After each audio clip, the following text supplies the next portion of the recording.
श्री शिवाष्टोत्तरशतनामावलिः। ॐ शम्भवे नमः। ॐ विभवे नमः। ॐ रुद्राय नमः। ॐ स्वयंभवे नमः। ॐ शङ्कराय नमः। ॐ ईश्वराय नमः। ॐ ईशानाय नमः। ॐ सर्वज्ञाय नमः। ॐ कामदाय नमः। ॐ नीलकण्ठाय नमः। ॐ श्रीदाय नमः। ॐ श्रीकण्ठाय नमः। ॐ धूर्जटये नमः। ॐ अष्टमूर्तये नमः। ॐ अनन्तमूर्तये नमः। ॐ महामूर्तये नमः। ॐ अनघाय नमः। ॐ पापहराय नमः।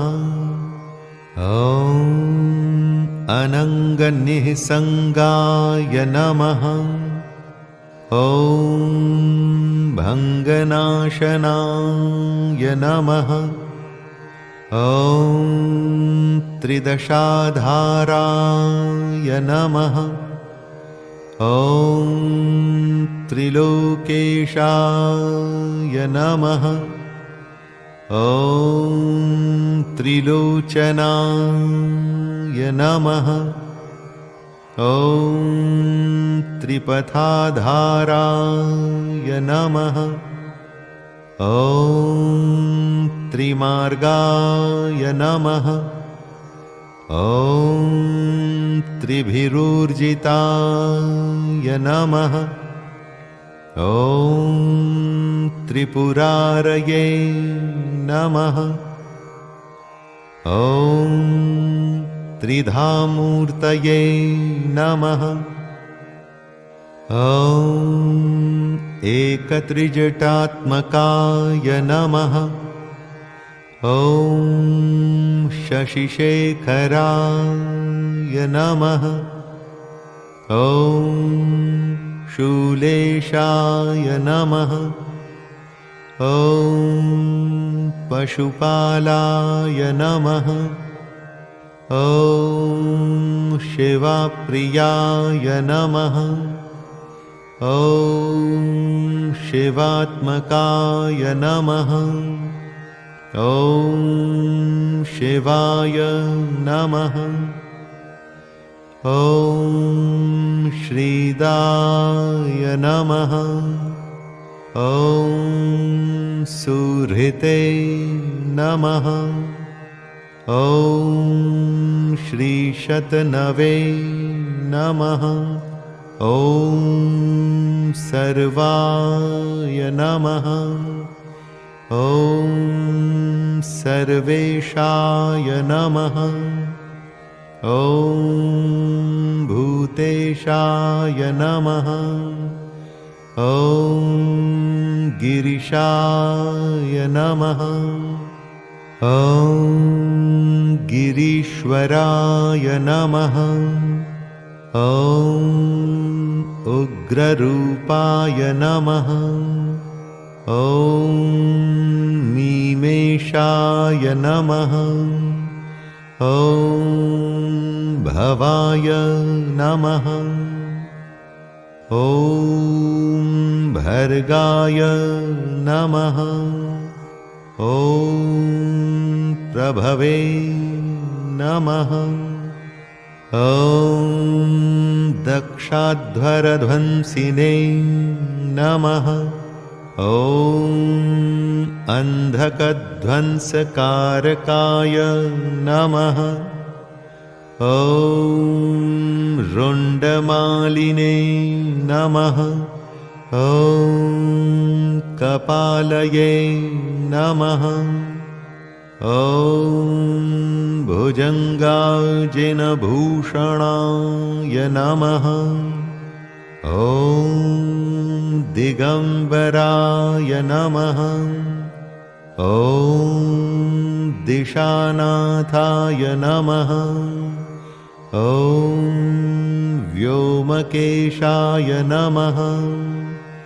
ॐ चितापतये नमः। ॐ आधाराय नमः। ॐ निराधाराय नमः। ॐ भस्माधाराय नमः। ॐ धराधराय नमः। ॐ देवदेवाय नमः। ॐ महादेवाय नमः। ॐ देवतेशाय नमः। ॐ आदिदैवताय नमः। ॐ वह्निवीर्याय नमः। ॐ स्थाणवे नमः। ॐ अयोनिजसम्भवाय नमः। ॐ भवाय नमः। ॐ शर्वाय नमः। ॐ महाकालाय नमः। ॐ भस्माङ्गाय नमः। ॐ सर्पभूषणाय नमः। ॐ त्र्यम्बकाय नमः। ॐ स्थपतये नमः। ॐ वाचाम्पतये नमः। ॐ जगताम्पतये नमः। ॐ शिपिविष्टाय नमः।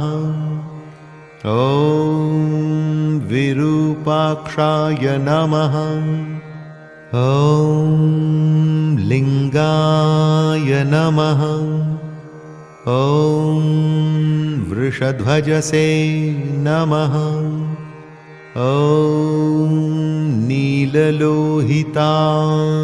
नमः। ॐ पिङ्गाक्षाय नमः। ॐ खट्वाङ्गमण्डनाय नमः। ॐ कृत्तिवासाय नमः। ॐ अहिर्बुध्न्याय नमः। ॐ मृडानीशाय नमः। ॐ जटाम्बुभृते नमः। ॐ जगद्भ्रात्रे नमः। ॐ जगन्मात्रे नमः। ॐ जगत्ताताय नमः। ॐ जगद्गुरुवे नमः। ॐ पञ्चवक्त्राय नमः। ॐ महावक्त्राय नमः।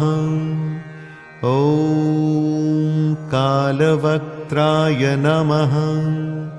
ॐ गजास्यभृते नमः। ॐ दशबाहवे नमः। ॐ महाबाहवे नमः। ॐ महावीर्याय नमः।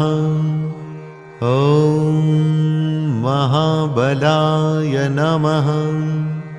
ॐ अघोराय नमः। ॐ घोरवक्त्राय नमः। ॐ सद्योजाताय नमः। ॐ उमापतये नमः। ॐ सदानन्दाय नमः। ॐ महानन्दाय नमः। ॐ नन्दमूर्तये नमः। ॐ जयेश्वराय नमः।